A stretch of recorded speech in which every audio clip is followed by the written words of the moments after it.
At magandang hapon sa inyong lahat mga idol. At meron tayo ditong hawak na bagong salta dito sa amin. At ito ay balbasado. At ito ay mababang timbang. At ito ay kikiloy natin mga idol para dumagdag yung kilo niya. At may gagawin ako dito. Bumili ako mga idol ng dog food para makatulong sa pagdagdag ng kilo. Bago ito bibigyan ng dog food at pinurga ko muna to mga idol kasi baka kailangan din to ng purgahin. At pinurga ko na nga siya kaninang umaga at ngayon ay bibigyan natin ng dog food at saka yung kanin, tuloy-tuloy lang. At pag nagbigay tayo ngayon, i-update ko kung dumadagdag na yung kilo niya.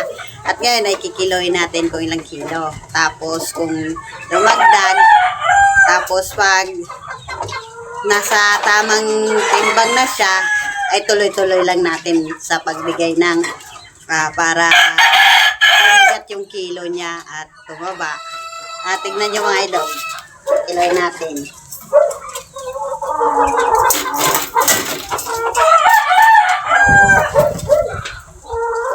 Isa't kalahati.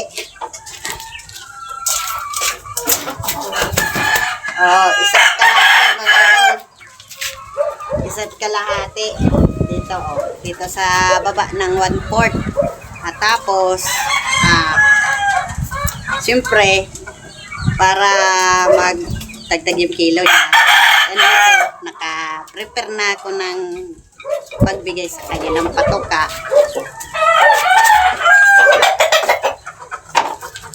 At ito yan mga idol.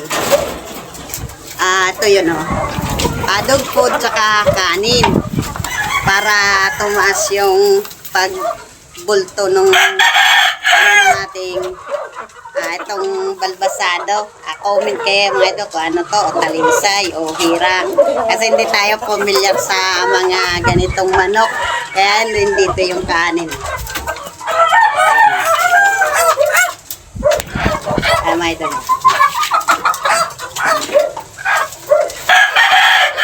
Para dumagdag yung kilo niya. Alam ko mga idol, sobra tong kanin. 3 takal na dog food, yung pampapi, imbis na yung pang maintenance. Ito muna yung ibibigay ko. Gaya ng talinsay na payat. At ganito lang yung ginawa ko. Bali nagbigay ako sa linggo. At narinig nyo mga idol kasi maingay yung aking alaga.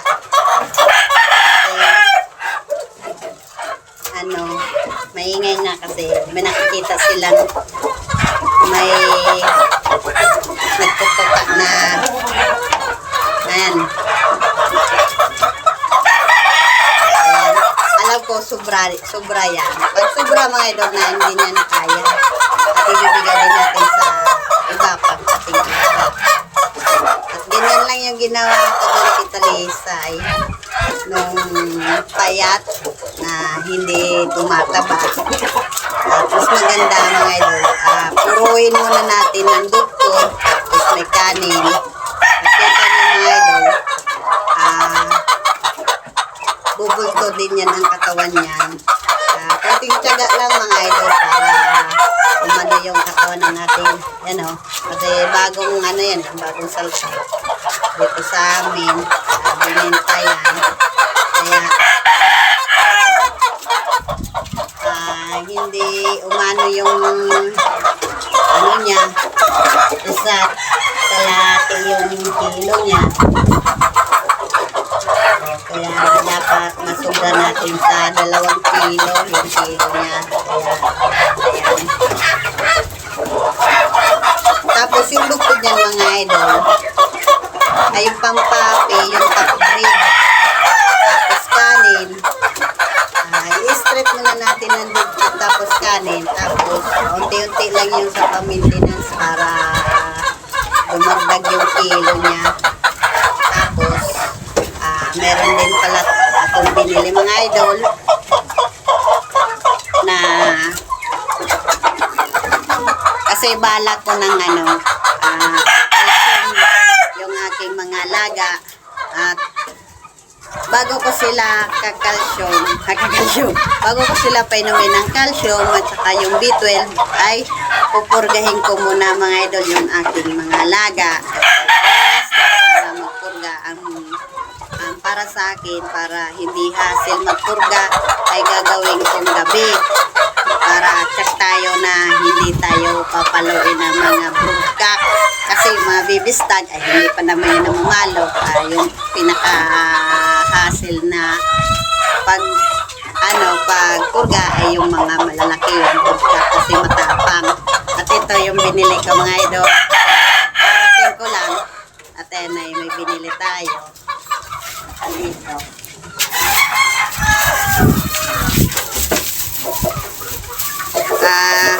Bale, mga idol. Tig-dalawa. Wala yung wala. Ito yung binili ko. B12. Vitamin B12 ito. Dalawa nito. Tapos isa din na calcium lactate. Dalawa kasi mga idol kasi marami ito ang isang laman nito isang bote tig-dalawa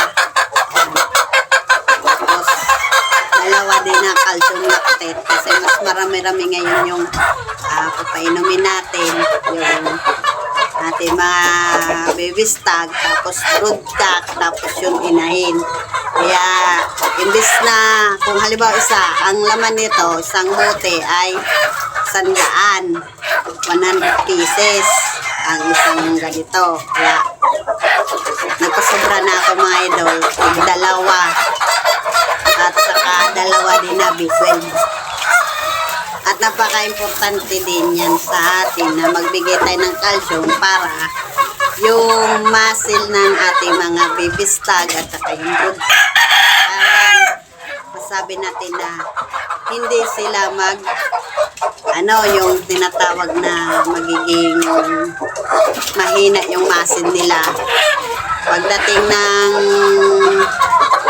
alam niyo ba mga idol pag hindi natin kinalsyum yung ating alaga at parang nagiging pulyo sila yung parang wala silang lakas kasi may na-experience na rin ako niyan na kailangan talaga natin na magbigay sa kanila ng calcium para maging talaga yung muscle nila pagdating sa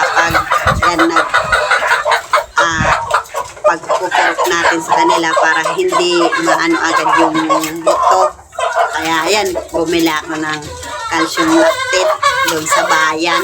Tapos ito, kaninang maga ay pinurga ko. Pinurga ko to kaninang maga mga idol, mga 6.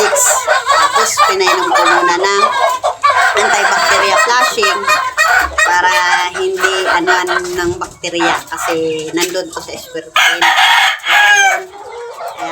Tapos na siya mag-bacteria flushing. Ang inauna ko ay hindi worm bacteria flushing. Ngayon ay dog food tapos kanin. Ganito lang yung ginagawa ko mga idol sa aking broodcock na payat. Kaya ngayon, kasi mababa yung timbang niya sa ganitong edad. At isa't kalate. Dapat 2 kilo yung kilo niya. Siguro pa lang to mga idol 5 months ata o 5 months kasi bago lang tong salta sa amin kaya papakabay natin to then mga idol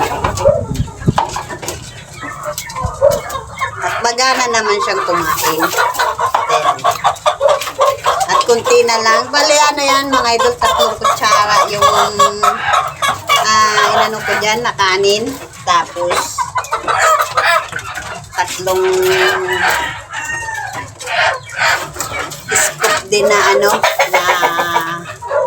dog food ayan kaya update ko na lang kayo mga idol dito sa ating papatabain na balbasado. At balak namin to i-breed. Maganda to i-breed mga idol dun sa aming blues, pwede din sa kanaway. Maraming pwedeng yan dito sa i-breed. Kaya ganito yung kailang gagawin. Pagka umaga, dog food, tapos kanin. Alternate lang mga idol. Tapos sunod, ay konti lang na yung kunting takal lang o mga 1/4. Basta kunti lang natakal dun sa pang-maintenance. Tapos maraming dog food. Kaya yun lang yung ginawa ko ng Talisay. Kaya ngayon si Talisay, nagpapalit ng balahibo, naglulugo. At bali yung buntot niya, yung balahibo niya balahibo niya dito sa may ganito. Ganito. Bali, 3 na lang mga idol. Kaya malapit din magpalit ng balahibo. Tapos pag nagpalit na siya, di gwapo na. Kaya yan. At tapos na siyang kumain, babalik na naman natin po doon sa spare pen. Kaya ayan mga idol, kung bago ka pa lang sa aking channel, please like and subscribe naman dyan sa notification bell at para lagi kayong update sa aking video. Kaya hanggang dito na lang mga idol, update ko na lang kayo dito sa aking pinapatabang balbasado. Kaya i-subscribe naman dyan. Yan mga idol. At tapos na siya kumain. Tapos pag may tira dito, ibibigay natin sa iba pang alaga. Kaya, kita nyo. Ganito lang gawin nyo mga idol.